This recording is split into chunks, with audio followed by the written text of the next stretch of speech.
बच्चों, बड़े भाई साहब पाठ जहाँ से बाकी था वहाँ से शुरू करेंगे। मैं पाठ पढ़ती हूँ, आप लोग ध्यान से देखिए और सुनिए। इस तरह अंग्रेजी पढ़ोगे तो जिंदगी भर पढ़ते रहोगे और एक फर्क ना आएगा। अंग्रेजी पढ़ना कोई हंसी खेल नहीं है कि जो चाहे पढ़ ले, नहीं एरा गेरा नत्थु खेरा। सभी अंग्रेजी के विद्वान हो जाते। यहाँ रात दिन आंखें फोड़नी पड़ती है और खून जलाना पड़ता है, तब कहीं यह विद्या आती है। आती है क्या है? हाँ, कहने को आती है। बड़े बड़े विद्वान भी शुद्ध अंग्रेजी नहीं लिख सकते, बोलना तो दूर रहा। और मैं कहता हूँ, तुम कितने धोंधा हो कि मुझे देखकर भी सबक नहीं लेते। मैं कितनी मेहनत करता हूँ, यह तुम अपनी आंखों से देखते हो। अगर नहीं देखते हो तो यह तुम्हारी आंखों का कसूर है, तुम्हारी बुद्धि का कसूर है। यहाँ तक करेंगे बच्चों, आप ध्यान से सुनिए। मैं आपको ये पैराग्राफ समझाती हूँ।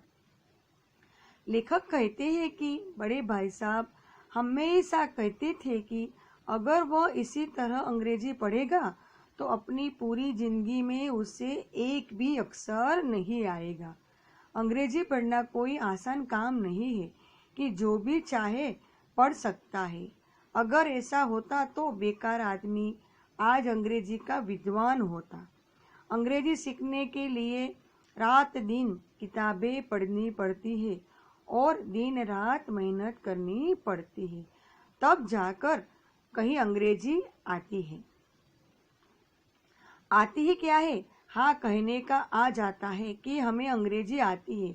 बड़े बड़े विद्वान भी सही अंग्रेजी नहीं लिख पाते, बोलना तो दूर की बात है। और बड़े भाई साहब छोटे भाई को डांटते फटकारते हुए कहते हैं कि लेखक इतना सुस्त है कि बड़े भाई को देखकर कुछ नहीं सीखता। बड़ा भाई कितनी मेहनत करता है ये तो लेखक अपनी आंखों से देखता ही है, लेकिन अगर नहीं देखता है तो लेखक की आंखों और बुद्धि की गलती है। यह पैराग्राफ आपको मैंने समझा दिया। आगे का पैराग्राफ मैं पढ़ती हूँ, आप लोग ध्यान से सुनिए। इतने मेले तमाशे होते हैं, मुझे तुमने कभी देखने जाते देखा है? रोज ही क्रिकेट और हॉकी मैच होते हैं। मैं पास नहीं भटकता, हमेशा पढ़ता रहता हूँ। उस पर भी एक एक दर्जे में 2 3 साल पढ़ा रहता हूँ। फिर भी तुम कैसे आशा करते हो कि तुम यो खेल कूद के वक्त गवाकर पास हो जाओगे? मुझे तो 2 ही 3 साल लगते हैं। तुम उम्र भर इसी दर्जे में पड़े सड़ते रहोगे। अगर तुमने इसी तरह उम्र गंवानी है तो बेहतर है घर चले जाओ और मजे से गुल्ली डंडा खेलो। दादा की गाड़ी कमाई के रुपयों को क्यों खराब करते हो? यहाँ तक करेंगे बच्चों।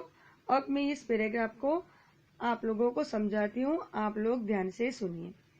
बड़े भाई साहब छोटे भाई को कहते हैं कि इतने सारे मेले तमाशे होते हैं, क्या उसने कभी भाई को उनमें जाते देखा है?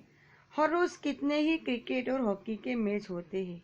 बड़े भाई साहब कभी उसके आसपास नहीं भटकते हैं, हमेशा ही पढ़ते रहते हैं और पढ़ाई में ही मग्न रहते हैं। इतना सब कुछ करने के बाद भी बड़े भाई साहब को एक ही कक्षा में 2 या 3 साल लग जाते हैं। फिर भी लेखक ऐसा कैसे सोच सकता है कि वह इस तरह खेल कूद कर या वक्त गवा कर भी पास हो जाएगा? बड़े भाई साहब तो एक कक्षा में 2 या 3 साल लगते हैं।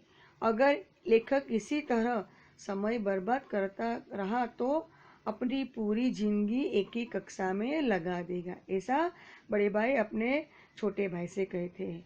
अगर लेखक अपनी उम्र इसी तरह गंवाना चाहते हो तो उसे घर ही चले जाना चाहिए और वहाँ मज़े से गुल्ली डंडा खेलना चाहिए। कम से कम दादा की मेहनत की कमाई तो खराब नहीं होगी, ऐसा बड़े भाई अपने छोटे भाई से कहते हैं।